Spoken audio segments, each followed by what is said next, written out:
Hi, my name is Dr. Arnold. I'm a dentist in Preston, Lancashire, and I'm going to be going through some of the things that are considered when putting together a plan. So we're starting off with Nicole, who came to me wanting to get her teeth straightened. So for Nicole, because she's a model, she's in front of the camera for her work, for her career, it was important that whatever method of straightening teeth that we used, that it was discreet. And that's why she chose to have Invisalign, so clear aligners to straighten her teeth. And what these are, clear plastic trays that we make bespoke made for you to fit around your teeth and provide gentle forces until your teeth are straighter. So for Nicole, aligners are what we ended up using to get her smile result. So let's get into it a little bit. So in terms of the starting point, we took a scan of Nicole's teeth, and the scan showed us this for her bottom teeth. So we can start to see some of the things that were bothering Nicole. So you can see in this area here, there's a tooth, a premolar that was tucked in. Maybe if we see it from the side, what you'll be able to notice is that this tooth was collapsing inwards. Maybe see it from the front. You can start to see that it was tipped in, and it meant that her teeth were collapsing inwards, and it made for a narrower smile. So when you smile and you've got a full smile, it means that your teeth are filling out what we call the buccal corridors. So the buccal corridors are these areas here between your last tooth and the corner of your mouth, and your last tooth and the corner of your mouth. So by the end, we had filled out Nicole's buccal corridors. So if we look at the mandibular angle again, and then if we look at the end, so the plan I made showed that the teeth would be straightened, and then that collapsing tooth would be uprighted again. And how you know that things are straight is from this angle. You can see the tips of the teeth are in a nice U shape, showing that they've straightened. Whereas at the start, if we just go to the start, if I try and follow that U shape, it's not quite happening, especially in this area here, where the canine is really rotated and that tooth is collapsed inwards. If we look at the top teeth, what we will see is a similar thing. Just go to the maxillary there, and we'll go to the start, it says here, and if you just tip it downwards, what you'll see is these, sorry, a little bit less. What you'll see is these canine teeth are quite rotated, and that's what Nicole would focus in on when she was looking at photos, the fact that these canine teeth were really rotated. If we go back to the maxillary view there, and then if we go to the end, you can see that the plan was to rotate these canines so that they would now be following that U shape with the tips of the teeth. So if you just drag it down a little bit, there, stop there, and then if we show the very beginning at that point, you can see how these two teeth really rotated and go to the end by the end of treatment there. And then if we just show this anterior view here, so if we just look from the front, if we go to the start, and then if you press play, you'll see how the smile unravels as treatment progresses to really widen out Nicole's smile and give her a better smile as well. Now, part of the planning process is we're trying to make sure that the movements respect your biology. We don't want to move teeth out of bone, and we want to be able to make sure we're giving you a healthier bite at the end of treatment. So these are some of the things I'm considering when I'm planning your Invisalign treatment as well.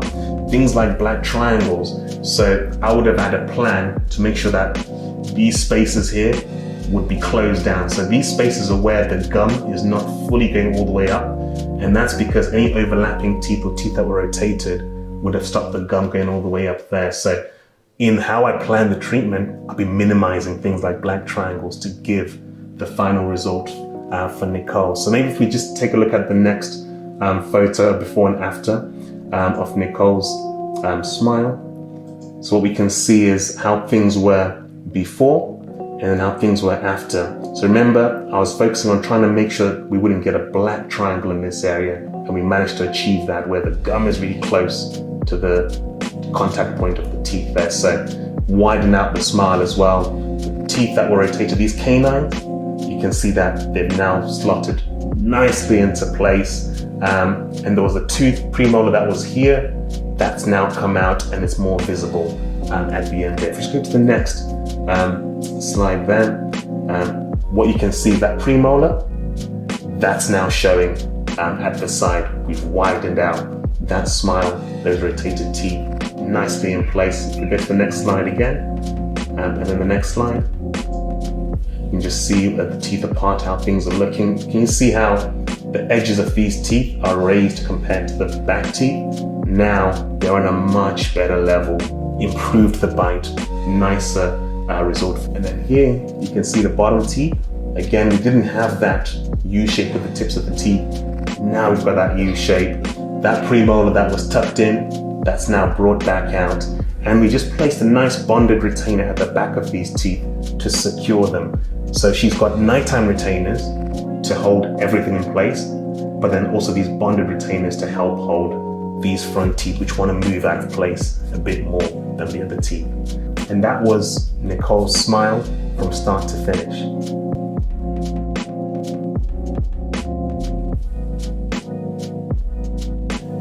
This is a little bit different now. So sometimes patients come to me wanting to improve their smile. Sometimes we'll use Invisalign aligners to straighten or move the teeth. Sometimes we do some composite bonding. Sometimes we do both. In this case, Neha wanted to improve her smile. She had braces when she was younger. Braces were used to close gaps. And over time, she wasn't using retainers anymore. Things started to drift apart, so she was having spaces again. And because Neha works presenting, it was important for her to have a confident smile. So she came to see me to find out what the options were. So, this is Neha, and it's just showing you how things used to be, where she had the spaces opening up and the teeth weren't quite symmetrical in a nice proportion to what she wanted. She wanted them a little bit brighter, but she didn't want Bugs Bunny teeth. That's one thing that she said to me, I don't want Bugs Bunny teeth. So we knew what Neha wanted, gave her the options as to how we could achieve it. I'm going to show you now the option we ended up going for. So what I usually do is I usually get my patients to do a short video just so I can see how they speak and how their teeth and their smile all work together, so that when I make a plan, it fits in with their face. And I'm not just focusing and zeroing in on teeth. I'm looking at the whole face, the whole smile. So I'm seeing how Neha is speaking there so that it informs the plan I've got for my patients. And then once we've done that, we then move on to digital smile design. So it's then important to be able to plan out and show visually what's possible. So this is me working with the labs to digitally design Neha's final smile, and we're showing what things could look like if we placed 4 composite veneers, composite bonding, on her front 4 teeth at the top there. And I get to look at that from different angles, considering the bite. And that really makes sure that we're leaving no stone unturned as we look at the different angles and how things are going to fit together. So this is a good way for Neha to know what she's getting into. And if she's happy with the plan I've got for her teeth, we can both be confident that we're going to get a good result at the end. There'll be no surprises. In dentistry, we don't want any surprises. We want everything to go as planned. So using this digital smile design is really vital, it's really key. So once we've done the digital smile design, what I'll do is I'd get Neha to come in. We would then do a trial smile where I show her what things would look like using a temporary material. Once she's happy with that, it now means we can go to the final day of placing the composite bonding on her teeth. And again, I'll just show you a video of what she thought about the process and her result. Everybody has really picked up on it more than I thought. My family, my friends, my hairdresser saw my teeth and was like, you had your teeth done? Even like people that I wouldn't usually think would pick up on it. And I was like, oh my God, your teeth look really good. I'm like, thanks. Like, I'm just here for the compliments. I really like it. I was like, the fact that people are noticing but keep telling me that it's actually natural is what I wanted. Because at first, when people kept coming up to me like, have you had your teeth? And I was like, is it really that obvious? And they were like, no, but you've just, every time you speak, you can just see like your teeth just look so aligned. Like it looks like a natural, perfect smile. So the amount of people that have asked me and I've had to pass Dr. Arnold's contact details on. So what we have here is Neha's final result. So you can see there was the space, the main space at the front there. Her lateral tooth was much shorter than her other lateral tooth, so there was a lack of symmetry and harmony between the teeth. And just where the edges were finishing just wasn't harmonious. But once we've done the composite bonding, you can see the edges of those front two centrals are nice and even, and then the laterals, they're now matching, more symmetrical, a bit white. So we whitened before, then the composite bonding, we can match how white the teeth are, and just makes for a much nicer smiling result at the end. So we managed to get Neha's dream smile through those stages and that careful planning, which is key to making this treatment work very well.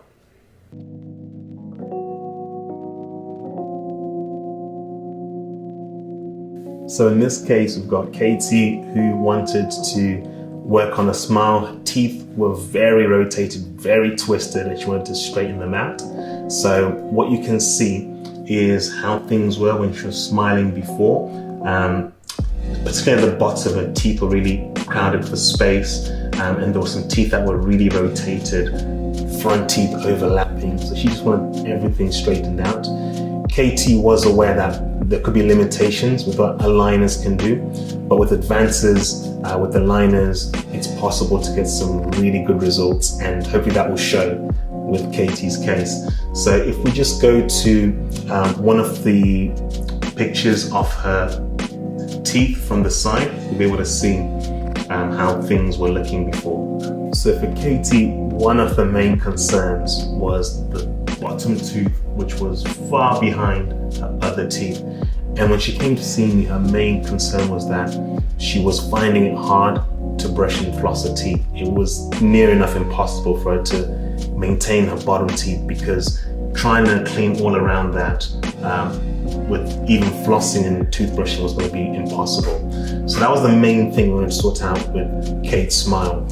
But the other areas we wanted to look at were the rotations at the top as well, so that we're looking at just improving the straightness of the top and the bottom teeth. And you can see how we managed to then get that tooth to then come out and be in line with the other teeth here as well. So we had a really good result there. And then this tooth that was rotated before, you can see how that straightened into place as well. You can also see the level that this one was on and the level that the premolar and molar were. It was a different level, it was a bit of a step, but now things were much more level, healthier bite, transformed smile. And I just want to show you the bottom teeth, because this is the bottom teeth from a different angle, because it's going to show you what's possible nowadays using aligners. So for Kate, we can see the tooth that was really tucked behind.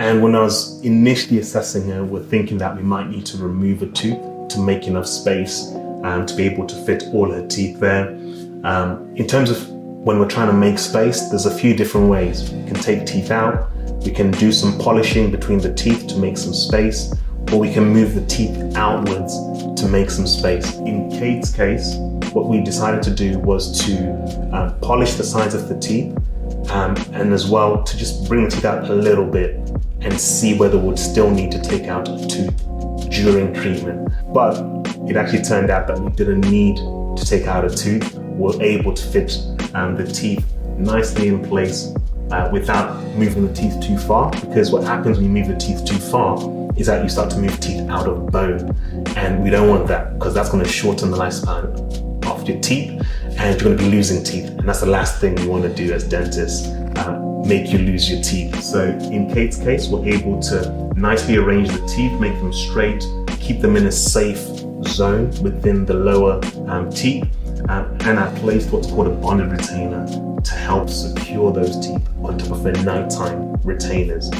Now, this is where you need to be cautious because there are DIY products, aligners out there, and if you're not getting assessed in this way, you might get your teeth being moved out of bone and you shortening the lifespan of your teeth. So that's why it's important that the treatment is seen and supervised by a clinician.